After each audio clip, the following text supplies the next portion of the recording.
Coaching classes में आपका स्वागत है। अभी हम कक्षा 10th की विज्ञान के बारे में स्टडी करेंगे और इसमें से हम महत्वपूर्ण टॉपिक को ढूंढेंगे जो हमारे लिए महत्वपूर्ण होते हैं। ठीक है, तो आप और एग्जाम की दृष्टि से भी महत्वपूर्ण होते हैं, तो आप मेरे साथ लास्ट तक बने रहे। अगर लेक्चर अच्छा लगता है तो अपने दोस्तों के साथ भी शेयर करें, लाइक करें, सब्सक्राइब करें। मैं यहाँ पर आपको महत्वपूर्ण चैप्टर वाइज आईएमपी बताती जाऊँगी और टॉपिक को भी पढ़ाती जाऊँगी। तो आपको लेक्चर अच्छा लगता है और इसमें से आप उसी के हिसाब से पढ़ते जाए और करते जाए। ठीक है, जैसे यहाँ पे हम कल जैसे कि जब हम साइंस पढ़ते तो हम अगर आप बनाओगे तो इसका टॉपिक का नाम क्या हो जाएगा, रासायनिक अभिक्रियाएं समीकरण। अब आपको यहाँ से क्या क्या करना है वो मैं बताती हूँ। ठीक है, तो आपको ये तो छोड़ ही देना है, इस पे से कुछ आईएमपी तो है नहीं। हम यहाँ से शुरुआत करते हैं। चमकदार श्वेत लोह के साथ मैग्नीशियम रिबन का दहन होता है और यह श्वेत चूर्ण में परिवर्तित हो जाता है। तो यहाँ पे आप गाइड वाला लिख लीजिएगा कि मैग्नीशियम रिबन वाला है ना, जो आपको बता रखा ना कि वायु में जलने से पहले मैग्नीशियम रिबन को साफ क्यों किया जाता है। तो खाली एक हेडिंग डाल लीजिए और मैग्नीशियम रिबन के साथ क्या किया था वो देख लीजिए। तो आपको या भी नहीं तो फिर यहाँ से चालू कर लीजिएगा। रासायनिक समीकरण, जब ऑक्सीजन की उपस्थिति में मैग्नीशियम रिबन का दहन होता है तब यह मैग्नीशियम ऑक्साइड में परिवर्तित हो जाता है। ठीक है, यहाँ तक। फिर ये रिएक्शन देखिए, magnesium oxygen plus magnesium oxide, यहाँ पे एक दे रखा है 2MgS प्लस O2, तो 2MgO बन जाता है। क्लियर है। और इसका आंसर मैंने दे रखा है यहाँ पे, वायु में जलाने से पहले मैग्नीशियम रिबन को रेगमोल से रगड़ कर साफ कर देते हैं ताकि मैग्नीशियम ऑक्साइड और मैग्नीशियम कार्बोनेट की परत हट जाए जो वायुमंडलीय ऑक्सीजन और CO से अभिक्रिया के फलस्वरूप रिबन पर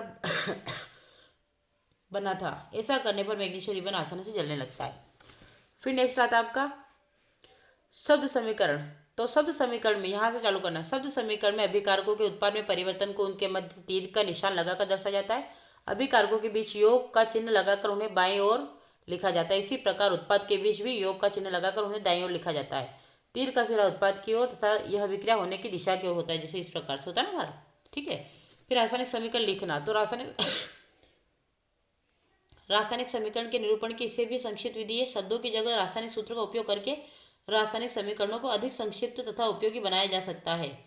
रासायनिक समीकरण किसी रासायनिक अभिक्रिया को दर्शाता है। यदि आप मैग्नीशियम ऑक्सीजन तथा मैग्नीशियम ऑक्साइड के सूत्र का स्मरण करें तो उपरोक्त समीकरण प्राप्त करेंगे। तो ये हमने हो ही गया, तो आपको यहाँ से करनी चाहती हूँ, यहाँ से करिएगा। फिर संतुलित रासायनिक समीकरण का महत्व, अगली हेडिंग।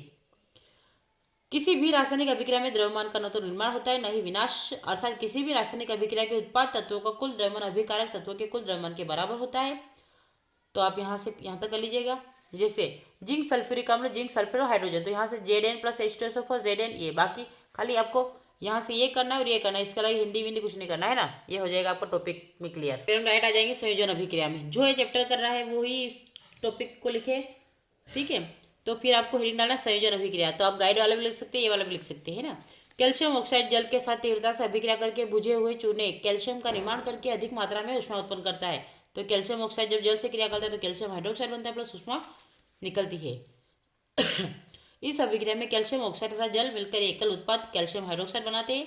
ऐसी अभिक्रिया जिसमें दो या दो से अधिक अभिकारक मिलकर एकल उत्पाद का निर्माण करते हैं संयोजन अभिक्रिया कहलाती है।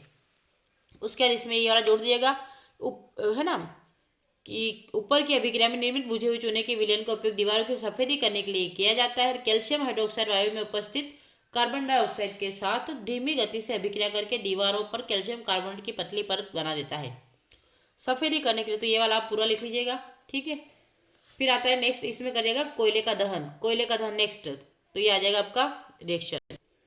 फिर आता है H2 तथा O2 से जल का निर्माण। तो H2O2 2H2O सरल शब्दों में कह सकते हैं। तो यहाँ से हमें यहाँ से करना है, जब दो या दो से अधिक पदार्थ संयोग करके एकल उत्पाद का निर्माण करते हैं तो ऐसी अभिक्रिया को संयोजन अभिक्रिया कहते हैं। तो यहाँ तक कर लीजिएगा बस। इसके अब एग्जाम्पल नेक्स्ट, जिन अभिक्रिया में उत्पाद के निर्माण के साथ साथ ऊष्मा भी उत्पन्न होती है उन्हें ऊष्मा क्षेपी अभिक्रिया कहते हैं। तो ये आपकी रिएक्शन दे रहा है कि यहाँ पहली दूसरी, ठीक है, तो पहली कर लीजिएगा, बाकी का मतलब ही नहीं है। ये कर लीजिएगा, है ना, ये वाली रिएक्शन कर लीजिएगा, इसके बाद ये वाली रिएक्शन कर लीजिएगा। ठीक है, बाकी लैंग्वेज से हमें कोई मतलब नहीं है। फिर नेक्स्ट की बात करते हैं। फिर आप यहाँ से चालू करेंगे वियोजन अभिक्रिया के लिए, है ना। यहाँ से ऊष्मा देने पर कैल्शियम कार्बोनेट का कैल्शियम ऑक्साइड तथा कार्बन डाइऑक्साइड में वियोजित होना एक प्रमुख वियोजन अभिक्रिया जिसका उपयोग विभिन्न उद्योगों में होता है। कैल्शियम ऑक्साइड को चूना या बिना बुझा हुआ चूना कहते हैं। इसके अनेक उपयोगों में से एक उपयोग सीमेंट के निर्माण में होता है। ऊष्मा के द्वारा, है ना, क्या दिया गया है, ऊष्मा के द्वारा दी गई अभिक्रिया को ऊष्मीय वियोजन कहते हैं। और ये रिएक्शन लिख लीजिएगा आप, ठीक है।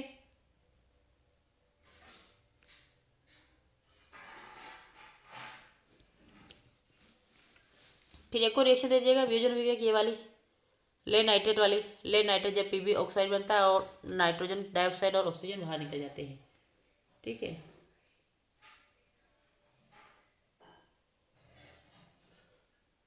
मैं सिर्फ आपको जो टॉपिक बता दिया रहा है वही करेंगे और उन्हीं को ऐड करते जाए, है ना। फिर सूर्य के प्रकाश में श्वेत रंग का सिल्वर क्लोराइड दूसरा रंग का हो जाता है और प्रकाश की उपस्थिति में सिल्वर क्लोराइड का सिल्वर तथा क्लोरीन में वियोजन के कारण ऐसा होता है। तो ये दोनों रिएक्शन दे दीजिएगा इस प्रकार से, तो हो जाएगा। दी गई अभिक्रिया का उपयोग शाम श्वेत फोटोग्राफी में किया जाता है। किस प्रकार की ऊर्जा के कारण वियोजन अभिक्रिया होती है, ठीक है। फिर आता है उपचयन अपचयन अभिक्रिया,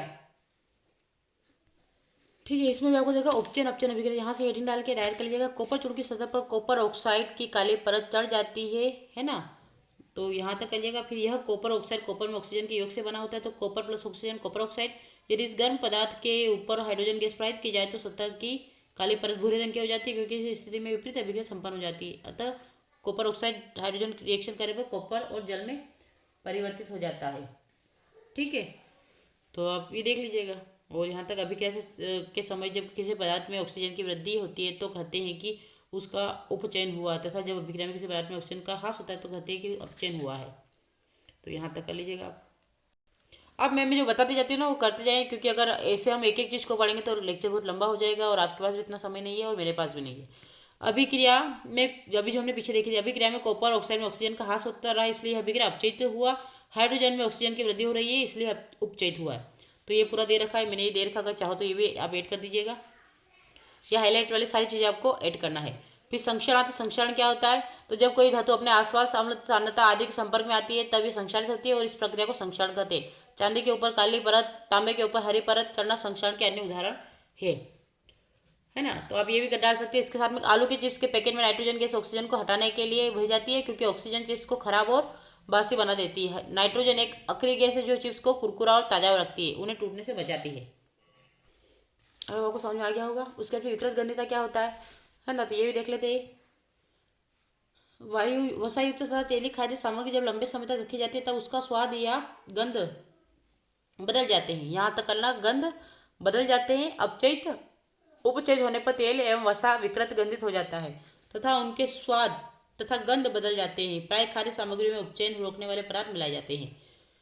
उपचयित होने पर तेल वसा विकृत गंध हो जाते हैं, है ना, यहाँ से, तथा उनके स्वाद तथा गंध बदल जाते हैं। प्राय तेलीय या वसायुक्त खाद्य सामग्री में उपचयन को रोकने वाले पदार्थ प्रतिऑक्सी कारक मिलाए जाते हैं। तो वायुरोधी बर्तनों में खाद्य सामग्री रखने से उपचयन की गति धीमी हो जाती है, ठीक है। फिर रिएक्शंस वगैरह है, आपने क्या सीखा वो देख लीजिएगा, ठीक है। तो मेरे अब ये लास्ट में कुछ क्वेश्चन आंसर दे रखे अभ्यास वाले, तो ये भी आप सोल्व कर लीजिएगा।